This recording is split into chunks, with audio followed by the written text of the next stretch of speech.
En una época donde una simple palabra, una idea, te podía costar la vida, hubo una princesa que se atrevió a desafiarlo todo. Hoy vamos a meternos de lleno en la increíble, la audaz historia de Margarita de Navarra. Ok, para entender bien esta historia, primero tenemos que viajar en el tiempo. Pensemos en la Francia del siglo XVI, un lugar donde la herejía no era, digamos, un simple pecado. No, era una sentencia de muerte. Si te atrevías a cuestionar a la Iglesia Católica, te esperaba un interrogatorio en alguna mazmorra oscura. O algo mucho, mucho peor. Y aquí es donde la cosa se pone interesante, ¿no? Esto nos lleva a la gran pregunta. ¿Cómo es que una princesa, alguien que nació en el mismísimo corazón de este sistema, termina convirtiéndose en la protectora de las ideas más peligrosas de su época?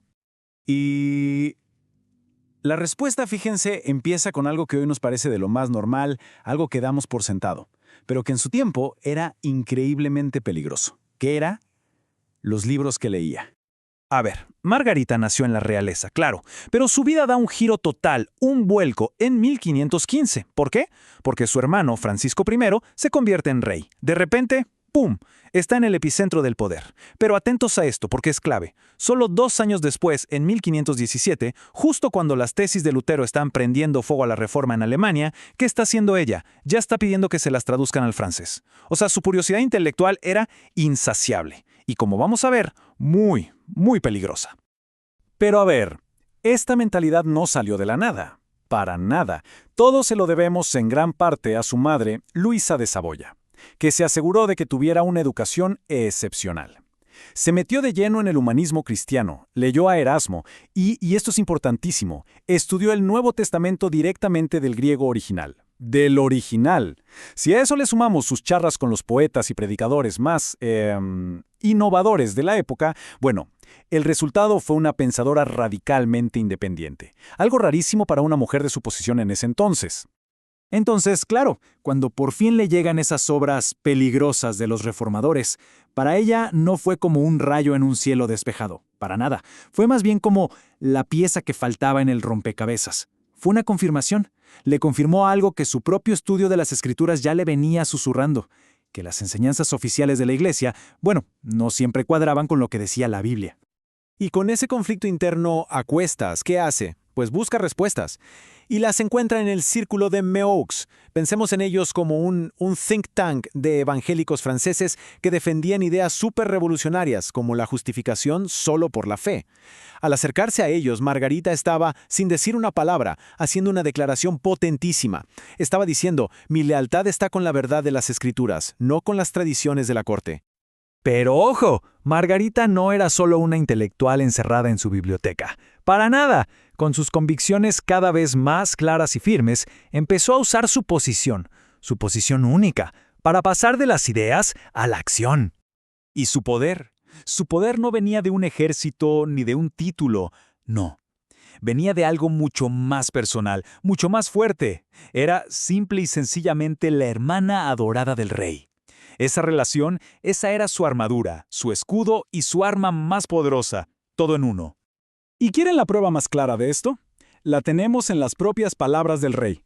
Imaginen la escena. Los cortesanos van con el chisme, quejándose de las ideas raras de su hermana. ¿Y qué les respondía a él? Básicamente los despachaba diciendo, miren, si lo que dicen es cierto, la quiero demasiado como para permitir que la molesten por eso. Esa frase lo es todo. Era su cheque en blanco, su carta blanca.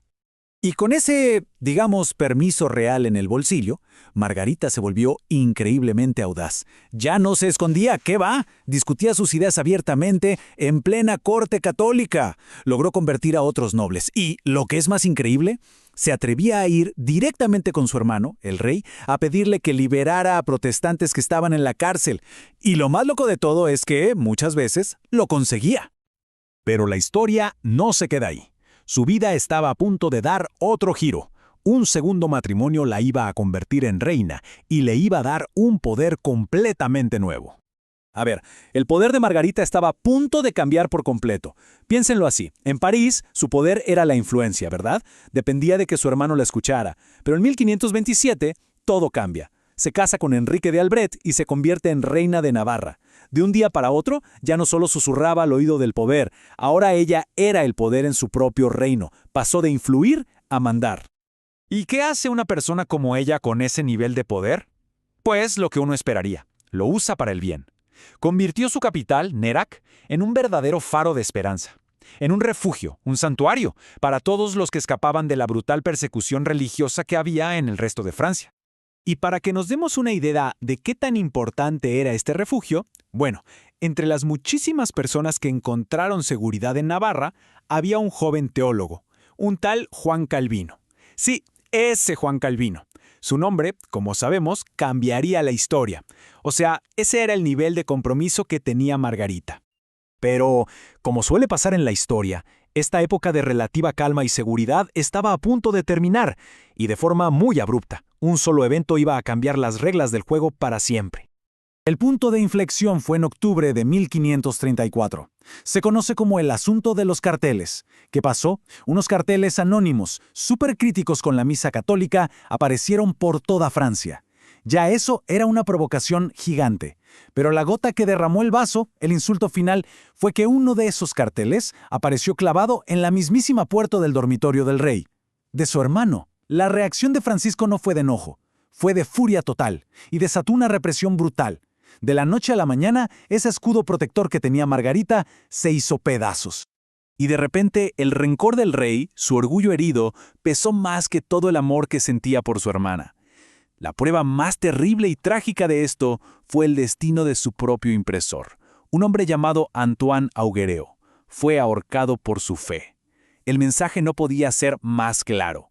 El escudo de Margarita ya no protegía a nadie.